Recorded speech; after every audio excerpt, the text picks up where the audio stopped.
जब मैं 17 की थी और वे 39 साल के शादीशुदा आदमी। ये है हमारी लव स्टोरी। दोस्तों, इस कहानी में बहुत मजा आने वाला है, तो इस कहानी को पूरा जरूर सुने। एक दिन खाली बैठे मैंने फेसबुक पर एक अनजाने आदमी को फ्रेंड रिक्वेस्ट भेज दी, जो दिखने में बहुत हैंडसम था।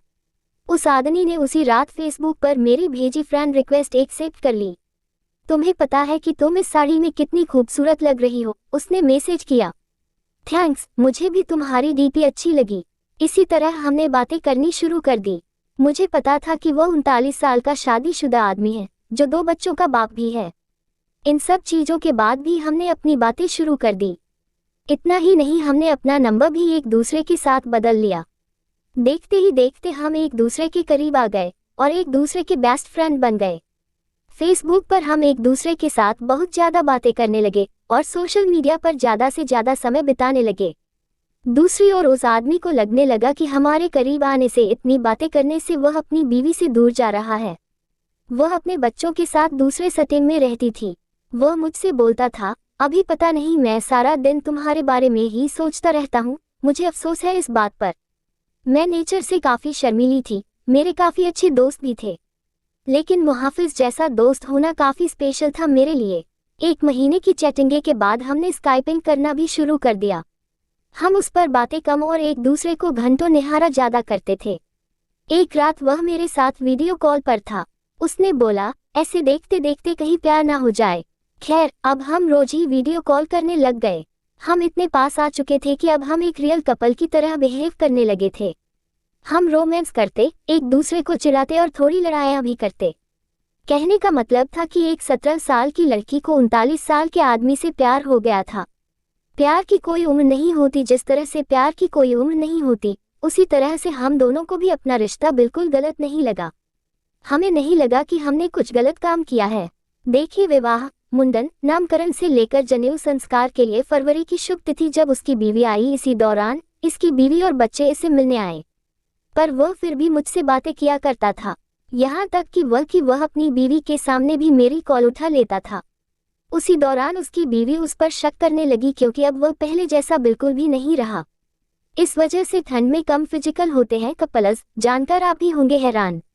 एक रात की बात थी जब ये दोनों बेड पर सेक्स के लिए गए। तभी इनके फोन पर मैंने मैसेज और अपनी फोटो भेजी। इनकी वाइफ ने उठकर फोन जैसे ही खोला, मेरी फोटो उन्हें दिखी। उसकी वाइफ ने कोई रिएक्शन नहीं दिया, बस मुहाफिज को जोर का थप्पड़ मारा और रोने लगी। 3 दिनों के बाद वह घर छोड़कर चली गई। मुझे उसकी वाइफ के लिए काफी बुरा लगा, इसलिए मैंने उससे कई दिनों तक बातचीत बंद कर दी। उसकी वाइफ के जाने के बाद हम फिर से मिले और हमने लॉन्ग ड्राइव पर जाने का प्लान बनाया। जब उसने मुझे प्रपोज किया, उसी शाम उसने मुझे प्रपोज किया। मुझे सिर्फ तुम ही चाहिए और कुछ नहीं। अपनी जवानी में मैं काफी सारी लड़कियों से मिला, पर तुम ही एक ऐसी लड़की हो जिसने मेरा दिल चुराया है। वहां कुछ देर के लिए शांति छा गई। फिर उसने मुझे आई लव यू बोला। उसकी आंखों में आंसू थे। हम एक दूसरे को किस करना चाहते थे, गले लगना चाहते थे। मैं तुम्हें ब्लॉक कर रहा हूँ। दूसरे दिन मुझे एक मैसेज मिला जिसमें उसने लिखा था, हे डार्लिंग, आई लव यू, लेकिन मेरा परिवार भी है, मेरी कुछ ड्यूटीज भी हैं। यह मेरा तुमको आखिरी मैसेज है। मुझे प्लीज कॉल या टेक्स्ट मत करना, मैं तुम्हें ब्लॉक कर रहा हूँ। मुझे ऐसा लगा कि मानो मैं शादी के बाद विधवा बन गई हूँ। मैं बुरी तरह से टूट चुकी थी, काफी परेशान थी। फिर लौटा वो मेरी जिंदगी में। 3 महीने बीत जाने के बाद मैं एक लड़के के साथ रिलेशनशिप में आई। एक दिन मेरे पास किसी दूसरे नंबर से मुहाफिज का मैसेज आया, बानी, इज दैट यू, प्लीज मेरी लाइफ में दोबारा वापस आ जाओ, मैं तुम्हारे बिना नहीं रह सकता। मैं समझ गई कि यह उसी का नंबर है और फूट फूट कर रोने लगी। 1 घंटे की चैटिंग के बाद मेरा दिल फिर से पिघलने लगा। मेरे बॉयफ्रेंड को इन सब चीजों के बारे में कुछ नहीं पता था। मैंने उसे सब कुछ छुपा कर रखा था। मैंने उस पूरी रात केवल मुहाफिज से बातें की। उसने मुझे घर पर लंच के लिए बुलाया। एक दिन मुहाफिज ने मुझे अपने घर पर लंच के लिए बुलाया था। मैंने हाँ कर दी और चली गई। घर जाकर मैंने देखा कि वह खाली था और वहाँ केवल मुहाफिज के कोई नहीं था। उसने मुझे अंदर बुलाकर फ्रेश होने के लिए बुलाया। उसने ढेर सारी बातें की और खाने की टेबल सजाई। मेरे लिए ये सब नया था। मैं केवल इधर उधर देख रही थी।